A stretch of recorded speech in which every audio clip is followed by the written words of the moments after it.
Hello everyone, welcome to my channel इस खबर से। और आप सुन रहे हैं अरेंज मैरिज एक नई शुरुआत। तो चलिए स्टोरी को स्टार्ट करते हैं। पार्ट 46। मुंबई कपूर मेंशन के बाहर एक कार आके रुकती है और उसके पीछे लगभग 6-7 कार और रुकती हैं। उनमें से कोई और नहीं बल्कि अभी कपूर और प्रिया राजपूत, यानी कि दोनों दोस्त बाहर उतरते हैं। सिया ने कॉल किया था कि कोई घर पे आया है उनसे मिलने के लिए, तो वो लोग आ चुके थे। मेंशन के अंदर जाते हैं तो हॉल में कोई और नहीं बल्कि रावी थी, और रावी के बगल में एक लड़का बैठा हुआ था। और वहाँ पे प्रिया की मम्मी और बच्चे भी थे, खेल रहे थे, और साथ ही साथ सिया भी थी, वहाँ बैठी हुई थी। सर्वेंट जो है उनके नाश्ते वगैरह का जो भी चीज़ें थी टेबल पे रख रहे होते। तभी सिया की नज़र अभी पे पड़ती है। अभी और प्रिया उनके पास आते हैं।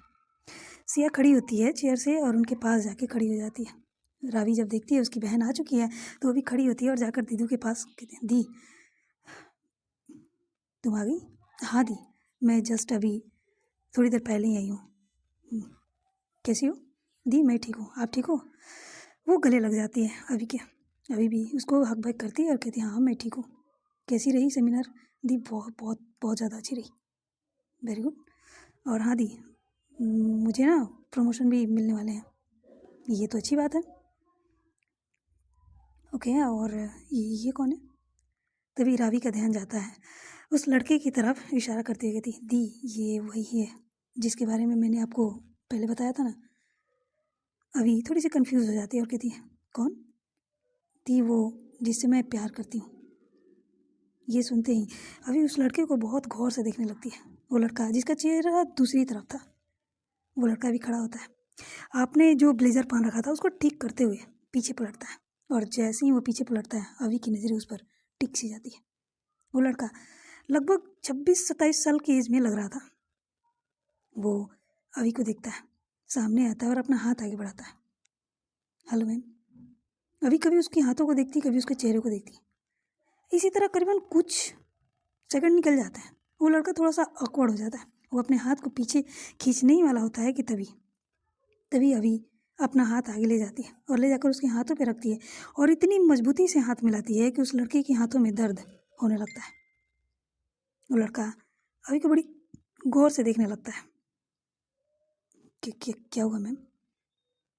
अभी कहती है कौन हो तुम, क्या नाम है तुम्हारा? वो लड़का रावी को देखने लगता है, और रावी, दी ये विक्की है। विक्की, इससे मैं एक सेमिनार के दौरान सिंगापुर में मिली थी। अभी रावी को देखती है और कहती है मैंने तुमसे पूछा? हाँ, जिससे सवाल किया जाए जवाब भी वही देता है। रावी चुप हो जाती है और अपनी नज़रें जो है झुका लेती है। ठीक है, आप लोग बैठे, हम ज़रा आते हैं फ्रेश होकर। ये बोलकर वो प्रिया की तरफ देखती है और प्रिया और वो दोनों वहाँ से निकल जाते हैं। सिया का उसका बिहेवियर सही नहीं लगता है, जैसे मानो कि वो कुछ छुपा रही है, या फिर शायद उसे ये लड़का पसंद नहीं है। सिया कहती है आप लोग बैठिए, नाश्ता कीजिए, हम देखते हैं। ये बोलकर वो भी चली जाती है। रावी विकी का हाथ पकड़ती है और उसे चेयर पर बैठाती है और कहती है विकी प्लीज़ दी की बिहेवियर पर ध्यान मत देना, ठीक है? हमारे इतने सारे दुश्मन हैं कि वो सब पे, समझ रहे हो ना, इतनी आसानी से विश्वास नहीं करती हैं। विकी हामी से लाता और कहता है कोई बात नहीं बेबी, चिंता मत करो, मैं उनका दिल जीत लूँगा। रावी उसको घूरने लगती है, पॉजिटिव वे में, बड़ी बहन के तौर पे। रावी हामी से लाती है और कहती है ठीक है, लेकिन जो भी करना ध्यान से। जी बिल्कुल, बैठिए आप भी। ये बोलकर उसका हाथ पकड़ता है और अपने बगल वाले चेयर पे बैठा देता है। वहीं पे बाकी सब लोग थे, रूही, लक्ष्मी, श्रुति, दोनों बच्चे जो हैं वो खेल रहे थे, खिलौनों के बीच में वो बैठे हुए थे। और प्रिया की माँ जो सोफे पे बैठ के सारे नज़ारे देख रहे थे। प्रिया के पापा भी थे, और वो अपनी पत्नी को देखते तो कभी उन लोगों को देखते और कहते हैं तुम्हें क्या लगता है कि ये लड़का हमारी रावी के लिए ठीक है? प्रिया की माँ कहती है पता नहीं क्यों मुझे कुछ अच्छा नहीं लग रहा है इस लड़के का बिहेवियर। हालांकि नॉर्मल ही है, लेकिन फिर भी विश्वास नहीं हो रहा है कि जैसा ये दिखा रहा है वैसा है। मुझे भी ऐसा ही लगता है। वहीं कमरे में जब अभी अपने कमरे में जाती है तो साथ में प्रिया को भी लेकर जाती है, और प्रिया के साथ दोनों जो है कुछ ज़रूरी बातें कर रहे थे। प्रिया और अभी कुछ बातें कर रहे थे, उसी बीच में सिया भी पहुंच जाती है और कहती है, ये कैसा बिहेवियर था आप दोनों का? मतलब इतने सालों से वो अपनी फैमिली से कब से मिलवाने की कोशिश कर रही थी, लेकिन वो मिलवा नहीं पा रही थी, और आज वो लेकर आई तो आप लोग इस तरह से बिहेव कर रहे हो, क्या कोई प्रॉब्लम है? सिया थोड़ी सी नाराज़ थी अभी के बिहेवियर पर। अभी उसको देखती है और कहती है, सिया देखो, तुम भी अच्छे से जानती हो कि हमारे पीछे कई सारे दुश्मन हैं, और कब कौन किस भेष में आ जाए हमारे घर में कोई नहीं जानता है। सिया हामी से लाती है और कहती है, हाँ ठीक है, लेकिन एक बात करने के तरीके होते हैं ना। ठीक है, आपको उस पर विश्वास नहीं है, कोई बात नहीं, लेकिन आप अच्छे से बात तो कर सकते थे ना। अभी जो है उसको घूरते हुए कहती है, सिया ये कैसी बातें कर रही हो? देखो, रावी उसको पसंद करती है, ठीक है, मैं पहले उसके बारे में जांच करूँगी, उसके बारे में पता लगाऊंगी, और मुझे सही लगेगा तभी मैं कुछ और कहूँगी। और हाँ, मैं तुमको बोल रही हूँ, जब तक मैं खुद कंफर्म ना हो जाऊँ कि वो रावी के लिए सही है, तब तक तुम कुछ भी ऐसी वैसी बातें नहीं करोगी, या खास करके शादी को लेकर अभी कुछ नहीं करनी है। सिया अभी को देखते हुए कहती है, आपको क्या लगता है मैं इतनी बुरी हूँ? आपको लगता है आपके आने से पहले मैंने इस लड़के की तस्वीर चुपके से लेकर मेजर वीर को भेज दिया है, और उसके बारे में पता लगाने के लिए। आपको क्या लगता है मैं ऐसे ही किसी के हाथ में रावी का हाथ दे दूंगी? देखिए, रावी की पसंद अपनी जगह है, लेकिन उसकी सुरक्षा अपनी जगह है, जो कि हमें देखनी है। ये जब सुनती है अभी ना, तो खुद को शांत करती है और कहती है, सॉरी सिया, ऐसे मत बोला कीजिए। आपने जिस तरह से मुझसे बात की ना, ये मुझे ज़रा भी अच्छा नहीं लगा। आपको भी अच्छे से पता है मैं खुद से ज़्यादा इस परिवार के बारे में सोचती हूँ, और इस तरह से आपका बिहेवियर मुझे बिल्कुल भी पसंद नहीं आया। ये बोलकर वो वहाँ से चली जाती है। हालांकि नॉर्मल था, हालांकि अभी ने कुछ ऐसा वैसा तो नहीं किया था, लेकिन कहते हैं ना, कभी कभी नाराज़गी जतानी चाहिए, भले ही बड़ी बात हो या ना हो, क्या फ़र्क पड़ती है। हाँ, तभी तो सामने वाला इंसान, उसका पार्टनर मनाने की कोशिश करेगा। अभी के सिया के जाने के बाद अभी अपना सिर पे हाथ रखती है और कहती है, क्या यार, मैंने तो ऐसा कुछ कहा भी नहीं, ये नाराज़ होकर चली गई। प्रिया हंसते हुए कहती है, भाई जाके मना भाभी को। हाँ, अब मनानी ही पड़ेगी, वैसे जो भी कहो। ये नाराज़गी एक नाराज़ तो होती नहीं है, लेकिन नाराज़गी दूर करने का एक अलग ही मज़ा है, अच्छा लगेगा, मनाने में मज़े आएंगे। अभी ये बोलकर हंसने लगती है प्रिया। अभी से कहती है, हाँ तो क्या बोल रही थी? तो अभी कहती है, इसके बारे में पता करो, मुझे ऐसा क्यों लग रहा है कि जैसे इसका चेहरा किसी से मिलता जुलता है। पता नहीं क्यों मेरे दिमाग में आ नहीं रहा है, लेकिन इसका जब मैंने चेहरा फर्स्ट टाइम देखा ना, तो ऐसा लगा जैसे कि मैं पहले भी इस चेहरे को देख चुकी हूँ,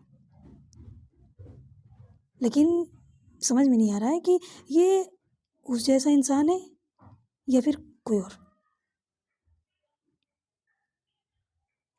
पता करना पड़ेगा।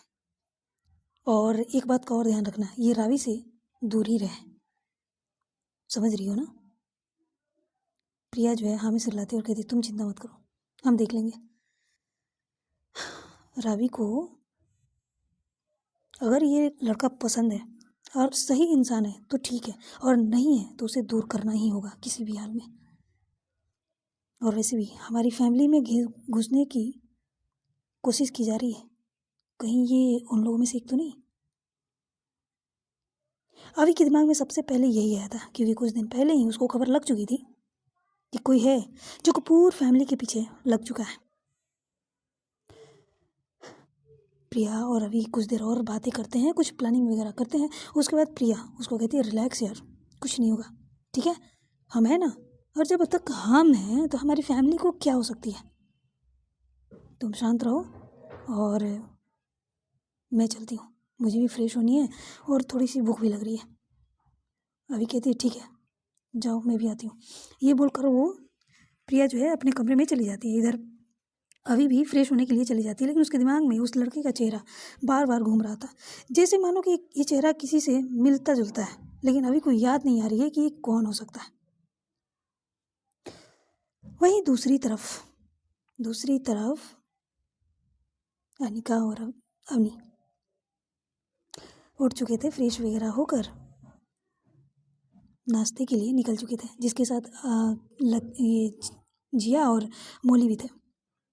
उसी होटल के रेस्टोरेंट में बैठकर ये लोग नाश्ता कर रहे थे और अनिका और अवनी चोरी चोरी एक दूसरे को देख रहे थे बीच बीच में। हाँ, थोड़ी सी शर्म भी आ रही थी, लेकिन हाँ इतनी भी नहीं कि वो दोनों एक दूसरे को ना देख सकें। वो क्या है ना, एक तो बिजनेस वूमेन है, ऊपर से छोटी डबल, और दूसरी लंदन की टॉप 5 कंपनियों में से एक की वह बेटी, और साथ में एक बिजनेस वूमेन भी। शर्म अपनी जगह है और ये अपनी जगह है, बोल्डनेस तो बहुत भरी है उसके अंदर, बहुत। अभी जो उसने पहन रखा है ना, एक 1 पीस ड्रेस है। अगर वो मुंबई में होती, अपने घर में होती, तो शायद इसे नहीं पहन पाती, लेकिन यहाँ पे वो खुल कर अपनी लाइफ जी रही है अपने पार्टनर के साथ। ये लोग नाश्ता कर ही रहे थे कि तभी पीछे से एक आवाज़ आती है। क्या बात है, यहाँ पे अकेले अकेले नाश्ते की जा रही है, कोई हमें भी बुला लेता। जैसे ही ये आवाज़ सबके कानों में जाती है तो अब पीछे पलट के देखती है, तो वहाँ पे कोई और नहीं बल्कि रिचल्स खड़ी थी, वो भी एक लड़की के साथ। अवनी जब उसे देखती है और कहती तुम यहाँ पे? रिचल्स कहती है हाँ मैं यहाँ पे, गुड मॉर्निंग। सभी जो है उसको गुड मॉर्निंग करते हैं। अवनी भी गुड मॉर्निंग करती है, लेकिन अनिका फुल इग्नोर करती है, कुछ नहीं कहती, एक नज़र देखती है और फिर अपने नाश्ते में लग जाती है। रिचल्स वहाँ पे 2 चेयर ऑलरेडी खाली थे, तो वहाँ जाती और जाके जस्ट अनिका के बगल में बैठ जाती, क्योंकि अवनी के बगल में अनिका बैठी हुई थी और अवनी के दूसरे साइड जिया बैठी हुई थी, तो जगह तो खाली नहीं थी और वो लोग पहले से ही नाश्ता कर रहे थे, तो हटाना भी सही नहीं था। तो वो जाकर वहाँ पे बैठ जाती है, और जो दूसरी लड़की थी वो रिचल्स के बगल में बैठ जाती है, जो कि जस्ट मौली के बगल में था, राउंड शेप टेबल था। उसके बाद रिचल्स कहती है अगर आपको कोई प्रॉब्लम ना हो तो क्या हम यहीं पर नाश्ता कर सकते हैं? अवनी कुछ कहती है, उससे पहले अनिका कहती है ऑलरेडी आप बैठ चुकी हैं, पहले पूछनी चाहिए थी करनी है कि नहीं करनी है। ये बोलकर वो चुप हो जाती है। रिचल्स उसको घूर कर देखती है, कहती है हमें घूरने से कोई फ़ायदा नहीं है, नाश्ता करनी है तो ऑर्डर करो, करके हमें देखने से खुद का पेट नहीं भरने वाला। रिचल्स जो है अनिका की बातों को इग्नोर करती है। वो जानती है कि यहाँ पर वो आई है बिन बुलाए मेहमान की तरह, तो जाहिर सी बात है। और अनिका और उसका जो रिश्ता कहें या जो भी कहें यार, सौतन वाली या कुछ और है, तो जाहिर सी बात है टोंटबाजी तो होनी ही है, जलन होनी ही है, दोनों को होगी, अनिका को भी और रिचल्स को भी। और अवनी बेचारी क्या बोले, वो चुप रहती है। रिचल्स जो है अपने और अपनी दोस्त के लिए ऑर्डर करती है। वो अपने एक दोस्त के साथ वहाँ पर आई थी और अवनी से बात करना स्टार्ट करती है। कहती है कि आज हमें उस आइलैंड पर जानी है, उसे देखनी है। अनिका कहती है ठीक है मैं भी जाऊँगी। अनिका की बातें सुनकर रिचल्स कहती है जी नहीं आप नहीं जा सकती। अनिका उसको घूरती हुई कहती है क्यों नहीं जा सकती? क्योंकि हम हेलीकॉप्टर से जाने वाले हैं और वहाँ पे इतनी जगह नहीं है कि एक्स्ट्रा लोग जा सके। क्या मतलब? मतलब ये मैं, मेरे पापा, हमारे एक स्टाफ है इंजीनियर, वो जाने वाले हैं, और आपकी पार्टनर, और साथ ही उनकी सेक्रेटरी। मतलब हेलीकॉप्टर में ज़्यादा से ज़्यादा 4 से 5 लोग ही बैठ सकते हैं, इससे ज़्यादा नहीं। तो आप समझ सकती हैं कि आप वहाँ नहीं जा सकती। ये आइलैंड है, कुछ और नहीं कि जैसे हम गाड़ी से भी जा सकें। अनिका जो उसको घूर कर देखती है, अवनी रिचल्स को देखती हुई कहती है इट्स ओके कोई बात नहीं, मैं कपूर कंपनी से, मतलब कपूर के हेड से बात कर लेती हूँ। अवनी कहती है कि कोई बात नहीं, मैं अपने कंपनी से बात करती हूँ कि वो लोग हेलीकॉप्टर का इंतज़ाम कर दें। रिचल्स कहती है इसकी कोई ज़रूरत नहीं है, हमारे पास उतना टाइम नहीं है, हमें यहाँ पे नाश्ता करने के बाद निकलनी होगी। बस कुछ देर की बात है, वहाँ पे देखकर और हम वापस लौट जाएंगे। अवनी अनिका की तरफ देखती है और अनिका अवनी को, कहीं ना कहीं अनिका को बहुत गुस्सा आ रही थी, बहुत गुस्सा। लेकिन क्या कर सकती है, काम तो काम होती है ना, वो तो करनी ही थी। आखिर काम के चक्कर में ही तो मैं यहाँ पर आए थे, इतनी दूर, अपने फैमिली से दूर। अनिका कुछ नहीं कहती, वो अपना नाश्ता कर रही होती। इसी बीच में रिचल्स के ऑर्डर किए हुए नाश्ते भी आ जाते हैं और वो लोग नाश्ता करने के बाद वहाँ से उठते हैं और उठकर अवनी अनिका के साथ अपने कमरे में जाने लगती है, होटल रूम में। तो रिचल्स कहती है, मैं आपका बाहर वेट कर रही हूँ, तो थोड़ा जल्दी कीजिएगा। अवनी जो है हामी से लाती है और वो चली जाती है। अनिका तो ऑलरेडी निकल चुकी थी। अवनी जानती थी कि अनिका कहीं ना कहीं बहुत गुस्से में है, तो जाहिर सी बात है पहले अपनी वाइफ को मनानी पड़ेगी ना, तब तो हो जाएगी। और जिया और मोली वो भी अपने कमरे में जाते हैं और जाकर जिया कहती है कि मुझे जानी होगी। मोली कहती है क्या मैं नहीं जा सकती? तो जिया कहती है नहीं, तुम्हें मैम के साथ रहनी है, वो अकेली यहाँ पे है, तो जाहिर सी बात है कोई तो होनी चाहिए ना। तो मोली हामी से लाती, कहती ठीक है अपना ध्यान रखना। जिया उसको हक कर लेती है, उसके फोrehead पे किस करती है और कहती है ओके मेरी जान, बस तुम अपना ध्यान रखना, हम जल्दी आएंगे। ये बोलकर वो अपना बैग्स वगैरह लेती है और लेकर निकल जाती है। वहीं अवनी के कमरे में, अवनी जैसे ही कमरे में जाती है तो वो जो वो अनिका थी वहाँ पे रखा हुआ था साइड में फ्लावर वास, उसे उठाती है, उठाकर सीधे दरवाजे की तरफ फेंकती है। अवनी तो साइड में थी लेकिन कहीं ना कहीं अवनी को दिखाकर ही फेंकी गई थी। अनिका बहुत गुस्से में अवनी को घूर रही थी और कहती है क्या ये सब, हाँ क्या है, आप कोई जवाब क्यों नहीं देते? वो कुछ भी बोलती है, कुछ भी करते रहती है और आप ऐसे इग्नोर करते हो जैसे आपको कोई फ़र्क ही नहीं पड़ता। अनिका की बात सुनकर अवनी अनिका के पास जाने लगती है। अवनी को आता देख अनिका उसको रोकते हुए कहती है नहीं, दूर रहो, दूर रहो, मुझे आपसे कोई बात नहीं करनी, आपको जानी है ना, आप जाओ, प्लीज़ मेरे करीब मत आना, मुझे बहुत गुस्सा आ रही है, मैं कहीं आपको पीट ना दूँ। ये सुनकर अवनी स्माइल करने लगती है और कहती है कि अच्छा तो मुझे पीटोगी, चलो ठीक है, अब बीवी के हाथ से मार खानी लिखी है तो वो भी खा लेंगे। ये बोलकर वो अनिका के पास जाती है, उसके कमर में हाथ डालती है और अपने करीब खींच लेती है और कहती है लो मारो मुझे, मारो।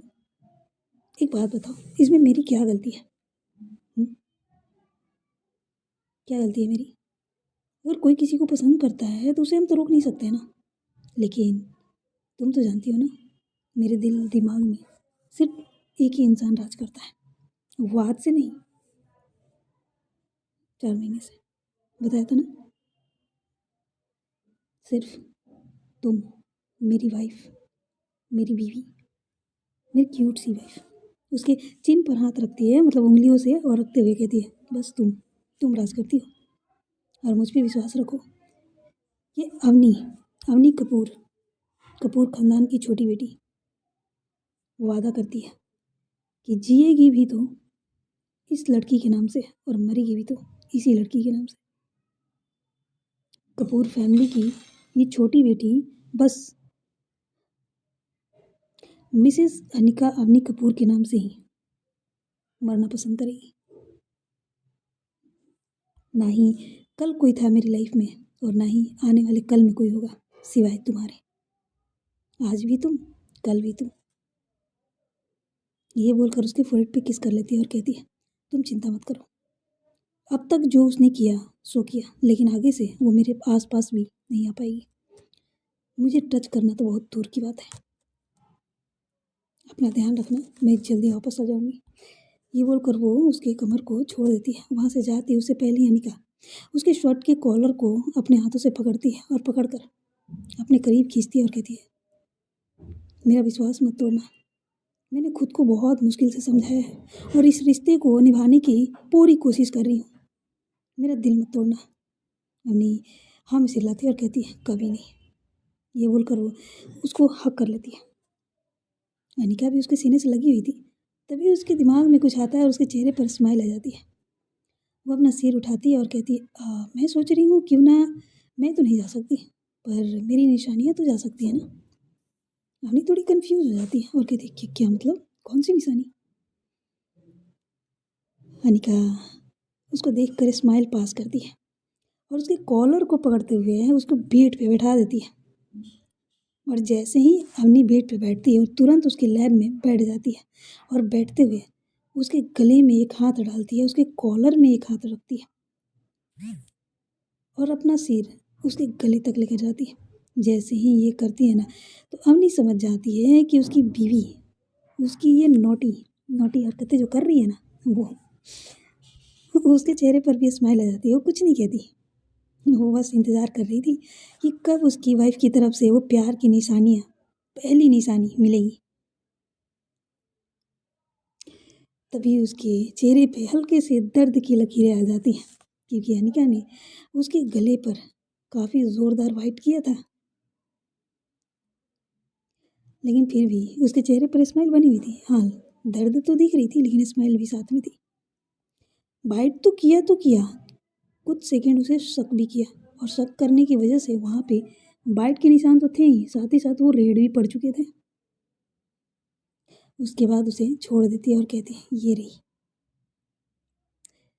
हाँ, तो उम्मीद है कि आपको पसंद आई होगी। अवनी अवनी जो है उसके कमर में हाथ डालकर अपने में और करीब करते हुए कहती है हाँ बहुत, अगर ऐसी निशानियाँ रोज़ मिलती रही ना तो हमारा दिन बन जाएगा और पूरी दिन बड़े ही अच्छे से निकलेगी। मैं तो कहती हूँ रोज़ दिया करो। ये बोलकर वो उसके फोrehead पे किस कर लेती है फिर से और कहती है मैं सोच रही थी क्यों ना मैं भी एक निशानी देती जाऊँ ताकि जब तक मैं नहीं आती तुम उसे फील करती रहो, मुस्कुराती रहो देखकर। अनिका अनिका उसके चेहरे को देख रही थी। उसके चेहरे पर एक शरारती स्माइल थी। अनिका कहती है बिल्कुल नहीं। वो उठकर जाने ही वाली होती है कि अवनी उसकी कमर को पकड़कर अपने करीब और करते हुए कहती ऐसे कैसे, ऐसे कैसे, अब तो स्टार्ट हुआ है ना तो अब मिलो मिलो अवनी कपूर से। छोटी डबल लोग ऐसे नहीं मुझे बोलते, देखो तो सही मैं कौन हूँ। ये बोलकर वो तुरंत अनिका को अपनी बाहों में लिए हुए ही बेड पर लेकर गिर जाती है। अवनी उसके ऊपर थी और गिरते हुए वो बिना वक्त गवाए उसके गले से नीचे थोड़े से क्लीवेज पर जाती है और जाकर वहाँ पे बाइट कर लेती है। वो इधर उधर नहीं, उसने ऐसी जगह बाइट किया था कि अनिका उसे दिखा नहीं सकती थी, छुपा कर सकती थी, मतलब होता नहीं कि दिखेगा नहीं चुप कर रहेगा, लेकिन हाँ इसकी एहसास अनिका को एनी टाइम बनी रहेगी। जब जब वो खुद को देखेगी तब तब उसे वो फील होगी। बाइट तो किया, कुछ देर के लिए उसको शक भी किया। अनिका अपनी आंखें बंद कर लेती है, उसको बहुत बहुत ज़्यादा फील हो रही थी। अनिका का ये बिहेवियर जब देखती है ना अवनी उसको आंखें बंद किए हुए उसे फील करते हुए, उसको बहुत अच्छी लगती है, बहुत ही ज़्यादा। वो धीरे से ऊपर होती है, ऊपर होते हुए उसके चिक्स पे किस कर लेती है, उसके फोrehead से फोrehead लगाते हुए कहती है मैं जल्दी वापस आ जाऊँगी, मेरा इंतज़ार करना। अवनी अवनी की बातें सुनकर अनिका हाँ में चिल्लाती है। अवनी उठती है उससे पहले ही अनिका जो है उसके गले में हाथ डालती है और उसको हग कर लेती है। और ये हग बहुत प्यार भरा था, बहुत। अनिका अवनी को बहुत ही कस कर हग कर रखी थी और ये अवनी को काफ़ी अच्छी लग रही थी। उसका गला जो था ना, अनिका का गला, वहाँ पे अवनी का चेहरा था और ये लोग एक दूसरे के ऊपर लेटे हुए थे, अवनी थी उसके ऊपर और वैसे ही अनिका ने उसको हक किया हुआ था। ये किस तरह की पोजीशन थी आप लोग समझ सकते हो, दोनों एक दूसरे की बाहों में। अमेरिका आने के बाद बहुत सारी चीज़ें चेंज हो चुकी थी और ये एंट्री, रिचल्स की एंट्री जब से हुई है ना तब से दोनों के रिश्ते में एक अलग ही नज़दीकी आने लगी है और ये काफ़ी अच्छी थी दोनों के लिए। अब तो अनिका के दिमाग में दूर दूर तक रावी आती ही नहीं थी। काफ़ी देर हो चुकी थी, लगभग 2 मिनट से ज़्यादा हो चुके थे और अवनी जो कि कब से उसके गले लगी हुई थी और उसके गले पर उसका चेहरा था, वो अपनी आंखें बंद किए हुए बस उसकी खुशबू को फील कर रही थी। उसकी स्मेल जो आ रही थी वो आंखें बंद किए हुए फील कर रही थी और अनिका उसे छोड़ने को तैयार नहीं थी। धीरे धीरे करके अवनी को पता नहीं क्या होती है, शायद वो खुशबू में इस तरह खो जाती है, अनिका की खुशबू में, कि वो धीरे धीरे अनिका के गले पर किस करने लगती है। किस करते करते हल्की हल्की बाइट भी दे रही थी। ना जाने कब अवनी अनिका में बदहोश सी होने लगी थी, उसकी खुशबू को, उसकी हर एक एहसास को जीने लगी थी और इधर अनिका भी उसमें खोने लगी थी। अपने गले में जो हाथ डाल रखा था वो टाइट होने लगे थे धीरे धीरे करके। अवनी किस करते हुए अनिका के दूसरे शोल्डर तक जाने ही वाली होती है कि तभी अवनी का मोबाइल रिंग करना स्टार्ट करता है। पहले तो वो लोग इग्नोर करते हैं, लेकिन दोबारा जब कॉल आना स्टार्ट होता है तब जाकर अवनी अपने होश में आती है और अनिका को देखती है। अनिका जो है अपनी आंखें बंद किए हुए बस गहरी गहरी सांसें ले रही थी। ये देखकर अवनी के चेहरे पर स्माइल आ जाती है। वो अपने जेब से मोबाइल निकालती है और अपने कानों पर लगाती है। उधर से जिया की आवाज़ थी, मैम हम कब से बाहर आपका वेट कर रहे हैं। अवनी कहती है मैं आ रही हूँ। ये बोलकर वो फ़ोन कट कर देती है। अनिका कुछ नहीं कहती, बस उसके गले से अपना हाथ हटा देती है और अपना चेहरा दूसरी तरफ कर लेती है। ये देखकर अवनी उसके चेहरे को अपनी तरफ करती हुई कहती है, जान प्लीज़, बस कुछ वक्त की बात है, मैं वहाँ से लौटती हूँ। मैं वहाँ से लौटने के बाद अपनी वाइफ को पूरा प्यार दूंगी, आई प्रॉमिस। प्लीज़ ऐसे उदास मत रहा करो। ये सारी बातें बोलते बोलते हल्के हल्के उसके लिप्स पर किस कर रही थी, उसके चेहरे पर किस कर रही थी और ये बातें बोल रही थी। अनिका कहती है ऐसी बातें नहीं है, ठीक है, आप अपना ध्यान रखिएगा और आप उसे अपने आसपास भी मत आने देना, मुझे अच्छा नहीं लगता। ये सुनते ही अवनी हामी से लाती है और कहती है मैं प्रॉमिस करती हूँ, मैं अब आगे से कभी भी किसी भी लड़की को या किसी भी इंसान को जो गलत इंटेंशन के साथ मेरे आसपास आएगा, मैं कभी भी उसको अपने करीब आने नहीं दूँगी। अब तक उसने जो भी किया, जैसे भी किया, मैंने जानबूझकर नहीं किया था। उसने एक झटके में ऐसे करके बार बार वो निकल गई थी, लेकिन इस बार नहीं। अगर उसने कुछ भी करने की कोशिश की ना तो वो अवनी कपूर की वो रूप देखेगी जो मैं दिखाना नहीं चाहती। मेरे लिए मेरे हर एक चीज़ पर सिर्फ और सिर्फ मेरी वाइफ की हक है, चाहे वो मुझसे जुड़ी चीज़ें हों या मैं खुद, चाहे मेरा पैसा, प्रॉपर्टी, चाहे कुछ भी क्यों ना हो, सिर्फ तुम्हारा हक है, हर तरह से, किसी और की नहीं। ये बात वो बोल रही थी और उसको हल्की हल्की किस कर रही थी। जब बातें कंप्लीट हो जाती हैं तो अवनी बेड से खड़ी होती है, अनिका को भी खड़ी करती है और एक प्यारा सा हक देकर अपना सामान उठाती है और वहाँ से निकल जाती है। उसके जाने के बाद अनिका बेड पे बैठ जाती है। उसके दिमाग में बहुत सारी चीज़ें चल रही थी, रिचल्स की नज़रें, उसकी हरकतें, उसका हर एक चीज़। अभी उसके दिमाग में ये चल रहा था कि ये दोनों अकेले जा रहे हैं, आइलैंड पर जा रहे हैं, वहाँ पे कुछ गलत ना हो जाए, कुछ ऐसा ना कर दे उस रिचल्स ने। उसे अवनी पर तो भरोसा था लेकिन उस रिचल्स पे नहीं था। लेकिन अब क्या ही कर सकती थी बेचारी, इंतज़ार के अलावा कुछ और था भी नहीं। यही सब सोचते सोचते वो परेशान हो रही थी। अनिका के दिमाग में तो यही सारी चीज़ें चल रही थी। वहीं दूसरी तरफ अवनी होटल से बाहर आती है तो देखती है कि वहाँ पे 3 गाड़ियाँ खड़ी थी और वहाँ पे जिया खड़ी थी और रिचल्स अपनी कार के पास खड़ी थी, उसकी दोस्त। अवनी जो है जिया के पास जाती है और कहती है चलें। जिया हाँ में चिल्लाती है और कार का दरवाज़ा खोल देती है। अवनी कार में बैठती है, उससे पहले रिचल्स कहती है क्या हम साथ में चल सकते हैं। अवनी कहती है जी नहीं, आप अपनी कार से आइए, हम चलते हैं। ये बोलकर वो गाड़ी में बैठ जाती है। जिया भी बैठ जाती है और ड्राइवर कार स्टार्ट कर देता है। ये लोग यहाँ से सीधे एयरपोर्ट जाने वाले थे और रिचल्स जो अपना गुस्सा दिखा नहीं पा रही थी, वो अपना पैर पटकते हुए कार में बैठती है और बैठकर वहाँ से निकल जाती है। वो भी सीधा जाती है एयरपोर्ट। एयरपोर्ट जाते हैं तो वहाँ पे हेलीकॉप्टर खड़ी थी। ये मिस्टर जॉन की थी। हालांकि अवनी अगर चाहती तो अपनी खुद की मंगा सकती थी, और इससे बेहतर थे। कपूर फैमिली के पास एक नहीं 5-5 हेलीकॉप्टर थे, वो भी बड़ी वाली।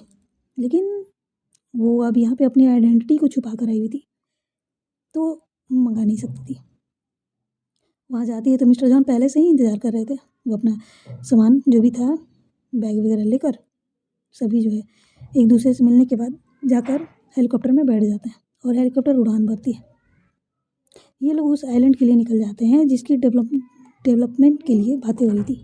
हेलीकॉप्टर में जिया और अवनी बैठे हुए थे, और जिया के बगल में वो रिचल्स बैठी हुई थी, और एक साइड में मिस्टर जॉन और उनका सेक्रेटरी बैठा हुआ था। यही 5 लोग थे। लेकिन रिचल्स अवनी के पास बैठना चाहती थी, और अवनी ये बात बहुत अच्छे से जानती थी, इसीलिए उसने पहले ही जिया को बोल दिया था कि तुम एनी टाइम मेरे साथ ही रहना, और जब जब वो रिचल्स मेरे करीब आने की कोशिश करे तो तुम्हें कुछ भी करके उसे रोकनी होगी। रोकने का मतलब है कि तुम मेरे पास आ जाना, ताकि वो कुछ कर ना पाए।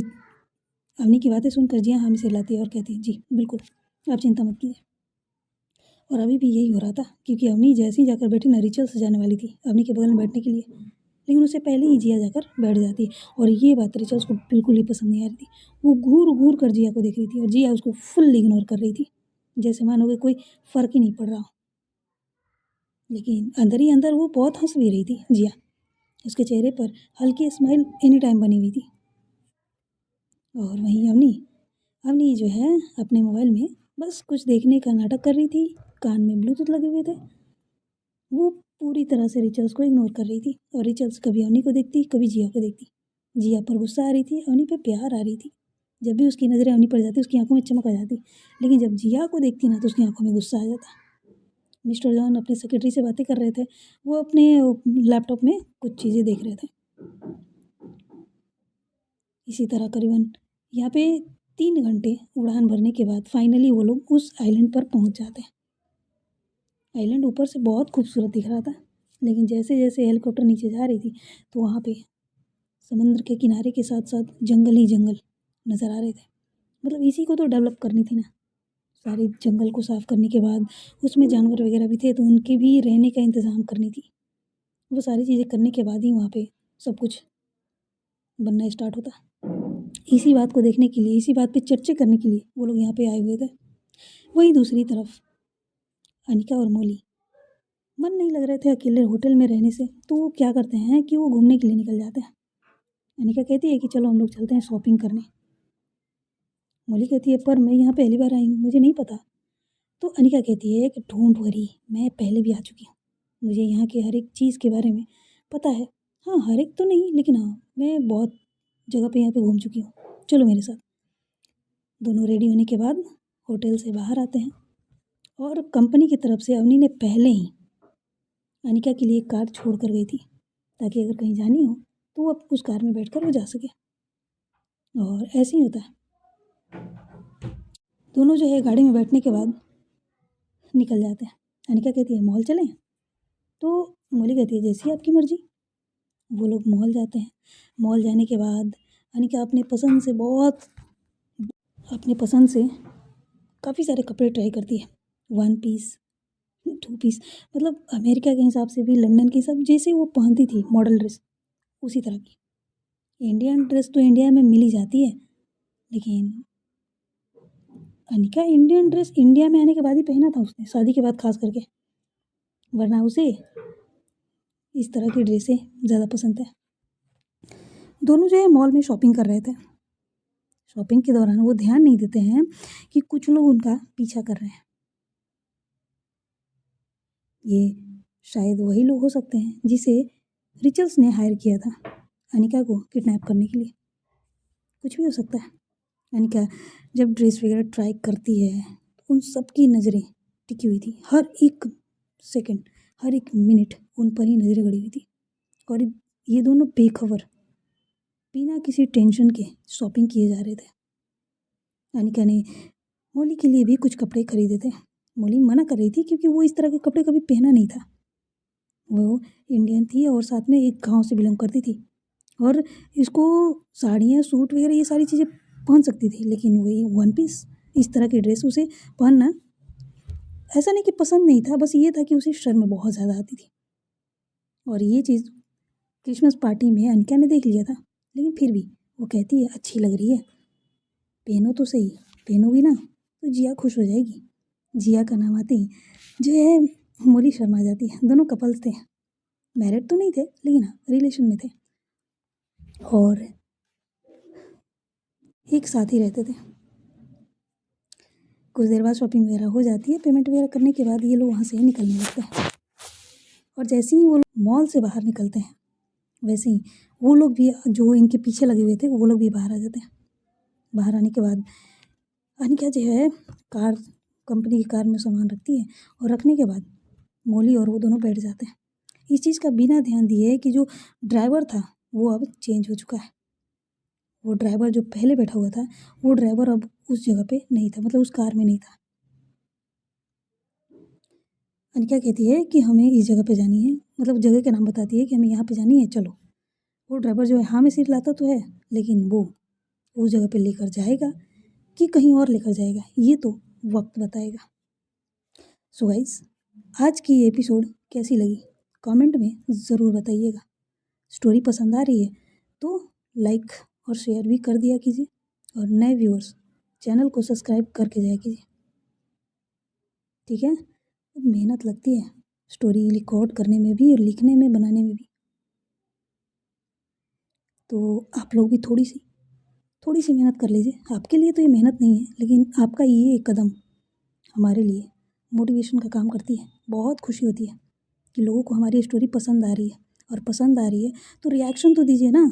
रिएक्शन नहीं दोगे तो कैसे चलेगी? ठीक है, मिलते हैं अगले पार्ट में।